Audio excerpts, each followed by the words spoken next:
Well, I'm opening up to the situation. C-section idea, but Yeah. I'm fine with whatever you want. The baby's an LP and its head's measuring a little big, so, natural birth, it can be a dangerous thing. There's a good possibility that Tori might need Hey everyone, welcome back to our channel. I'm Zach. Tori Roloff. And I'm Tori. Today, we're diving into a topic that's been on our minds a lot lately, natural birth versus C-sections. As we prepare for the arrival of baby Jackson, we want to share our thoughts and experiences with you all. This is something that many expecting parents face, and it's important to have open conversations about it. So let's get started. First off, let's talk about why this conversation is so crucial. Every pregnancy journey is unique, and what works for one person might not work for another. For us, understanding the risks and benefits of both natural birth and C-sections has been essential as we plan for baby Jackson. Absolutely. We've done a lot of research, spoken to healthcare professionals, and reflected on our own experiences. Today, we'll break down the key points to help you understand the differences and make informed decisions. Let's start with natural birth. This is the traditional method of childbirth without medical intervention, like epidurals or cesarean sections. Many women choose natural birth because it can be empowering and allows them to experience labor fully. Zach Roloff. There are several benefits to natural birth. For instance, recovery time tends to be shorter compared to a C-section. Women often feel more in control of their bodies and the birthing process. However, there are also potential risks. Labor can be long and intense, and complications can arise, such as prolonged labor, fetal distress, or the need for emergency interventions. It's also worth noting that natural birth requires a lot of preparation. Techniques like breathing exercises, meditation, and prenatal yoga can help manage pain and stress during labor. Now, let's discuss C-sections. A C-section, or cesarean section, is a surgical procedure used to deliver a baby through incisions in the mother's abdomen and uterus. C-sections are often recommended when there are medical concerns that could put the mother or baby at risk during a vaginal delivery. These include conditions like breech presentation, placenta previa, or if the baby is too large. One of the main advantages of a C-section is that it can be scheduled, providing a sense of predictability and control. It's also beneficial in emergencies where immediate delivery is necessary. On the downside, C-sections come with longer recovery times and higher risks of complications such as infection, blood clots, and issues with future pregnancies. The surgery itself can be daunting, and some mothers may feel disappointed about not experiencing a vaginal birth. Despite these challenges, many women who have C-sections report feeling grateful for the safe delivery of their babies. It's all about weighing the pros and cons based on individual circumstances. We approach baby Jackson's arrival, we've had to consider our own preferences and medical advice. Tori, do you want to share your thoughts? Of course, with our first child, we opted for a natural birth, and it was an incredible experience. But every pregnancy is different, and this time around, we're keeping all options open. Our doctor has mentioned that a C-section might be safer given certain factors, and we're okay with that. We believe that the most important thing is the health and safety of both Tori and baby Jackson. Whether it's a natural birth or a C-section, we trust our medical team to guide us. It's comforting to know that we have support from our loved ones and professionals. Having open discussions and staying informed has made us feel more prepared, no matter what happens. There are a lot of misconceptions surrounding natural birth and C-sections. One common myth is that C-sections are easier than natural births. In reality, they each have their own set of challenges. Another misconception is that natural birth is always the best option. While it can be wonderful, it's not suitable for everyone. Some medical conditions necessitate a C-section for the safety of both mother and baby. It's vital to dispel these myths and focus on what's right for each individual situation. There's no one-size-fits-all answer, and that's perfectly okay. For those of you navigating this decision, here are a few tips. First, educate yourselves. Read books, attend classes, and talk to your healthcare provider about the options available. Second, listen to your body and instincts. You know yourself better than anyone else. If something doesn't feel right, speak up and explore alternatives. Third, build a strong support system. Surround yourself with people who respect your choices and offer encouragement. Whether it's family, friends, or online communities, having a network can make a world of difference. Lastly, remember that flexibility is key. Plans can change, and that's part of the journey. Stay adaptable and trust that you'll make the best decision for your family. Karen Chandler's ex-husband and his surprising criminal record. For those who may not know, little people, Big World follows the lives of the Roloff family, Matt, Amy, their kids Jeremy, Zach, Molly, and Jacob, as well as other members of their extended family. Over the years, fans have grown attached to this tight-knit group, especially when it comes to Karen Chandler, who is married to Matt Roloff's son, Zach. But behind the scenes lies a story that many viewers might find shocking. So grab your favorite snack, sit back, and let's get into it. Karen Chandler first appeared on Little People, Big World during season 14, quickly becoming a fan favorite for her bubbly personality and undeniable chemistry with Zach Roloff. The couple tied the knot in 2019, and since then, they've welcomed two adorable children together, Silas and Leo. Their love story has been nothing short of heartwarming, making them one of the standout couples on the show. But before Karen became part of the Roloff family, she had another chapter in her life, one involving her previous marriage. And while relationships can be complicated enough, what makes this situation even more intriguing is the fact that Karen's ex-husband has a criminal record. So who exactly is Karen's ex-husband? His name is Robert Chandler, and he was once a significant part of Karen's life before she met Zach Roloff. According to reports, Karen and Robert were married for several years before ultimately deciding to go their separate ways. While details about their relationship remain somewhat private, it's clear that things weren't always smooth sailing between the two.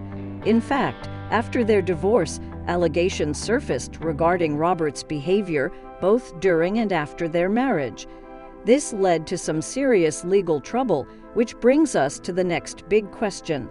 According to court documents and news reports, Robert Chandler has a criminal record stemming from incidents involving domestic disputes and alleged violent behavior.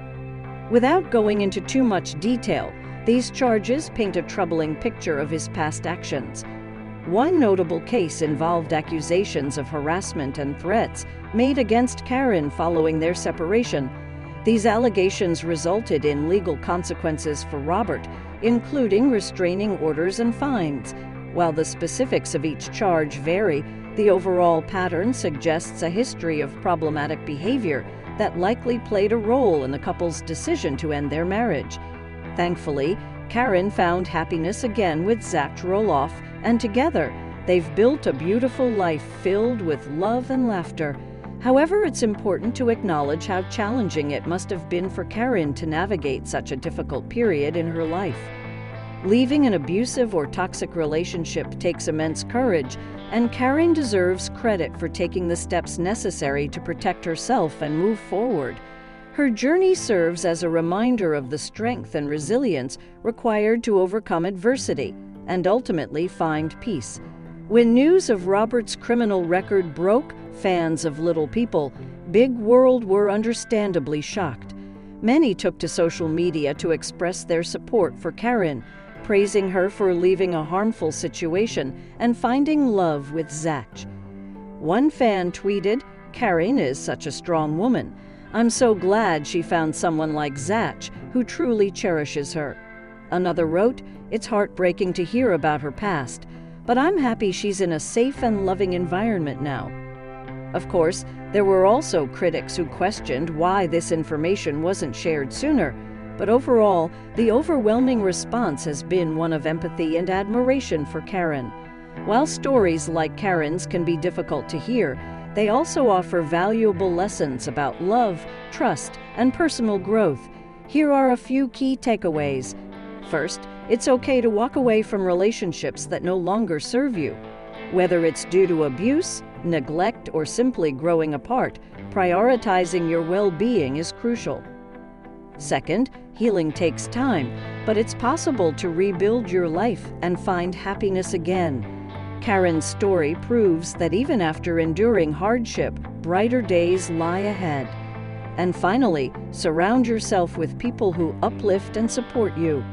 From Zach to the rest of the Roloff family, Karen clearly has a strong network cheering her on every step of the way.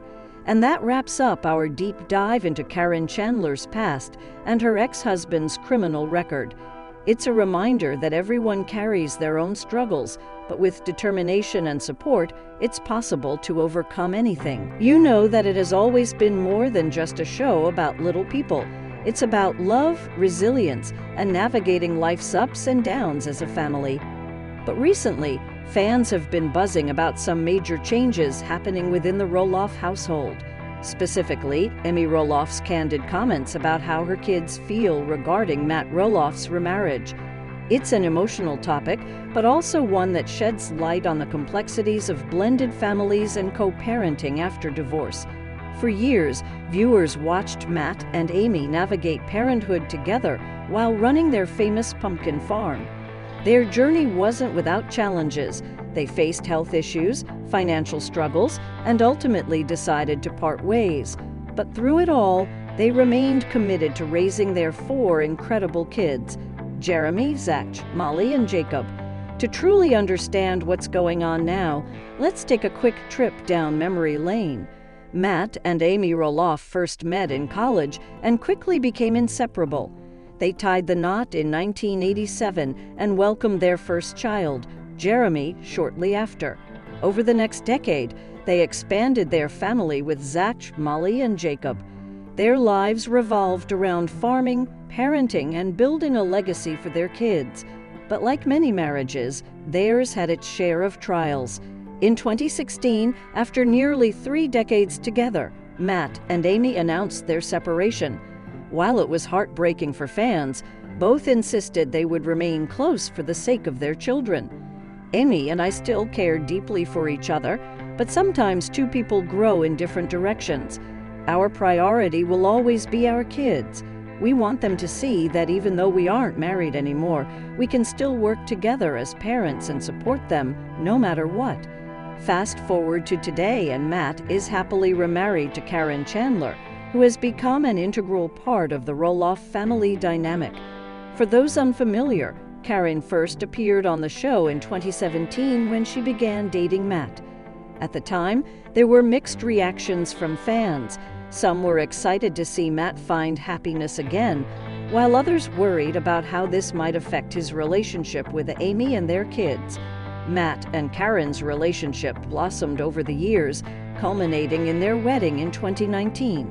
Since then, Karen has taken on a larger role in helping Matt manage the farm and run the family business. She's also made efforts to bond with Matt's children, though not without some initial hesitation from certain family members. It's complicated, you know.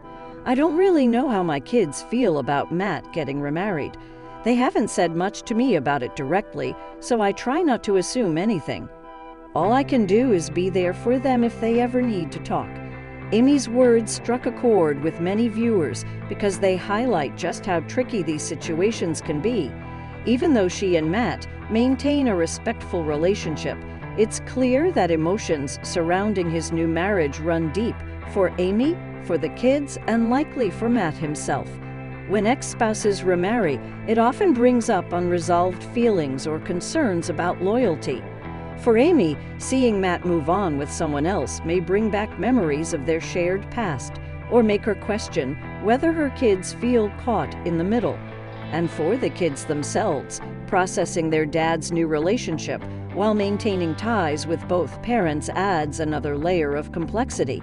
So how do Matt and Amy's kids feel about their dad's remarriage? Let's break it down by child. Jeremy seems to have embraced Karen as part of the family. He's spoken positively about her contributions to the farm and appears supportive of his dad's happiness. As the oldest sibling, Jeremy often takes on a leadership role, which might explain why he's handled the situation with maturity. Zach, who shares a unique bond with his twin brother Jeremy, has also warmed up to Karen over time.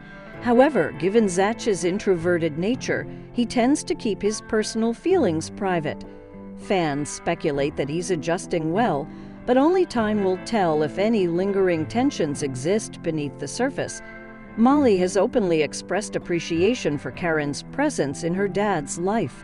The two seem to get along famously, and Molly has even referred to Karen as a bonus mom in social media posts. This suggests that Molly views Karen as an ally rather than a threat to her relationship with Matt.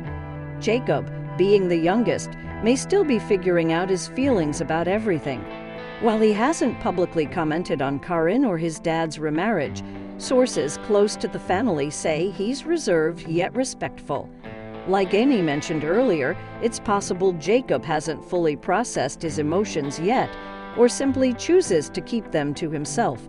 While every family is unique, the Roloff story offers valuable insights into navigating blended families and co-parenting after divorce. Here are a few key takeaways. Whether you're dealing with your ex-partner or stepchildren, honest communication helps prevent misunderstandings. Amy's willingness to listen without judgment sets a great example for other parents in similar situations. Matt and Amy have done an admirable job of respecting each other's boundaries post-divorce. By giving their kids space to form their own opinions about Karen, they avoid putting undue pressure on them. At the end of the day, the Roloffs remind us that the kids come first. Both Matt and Amy consistently put their children's needs ahead of their own, ensuring stability during uncertain times. The Roloff family continues to inspire millions of viewers worldwide, not just because of their resilience, but because they prove that love and unity can transcend even the toughest challenges. Whether it's Amy finding her own path after divorce, Matt building a new chapter with Karen, or their kids learning to adapt, this family shows us that growth often comes from change.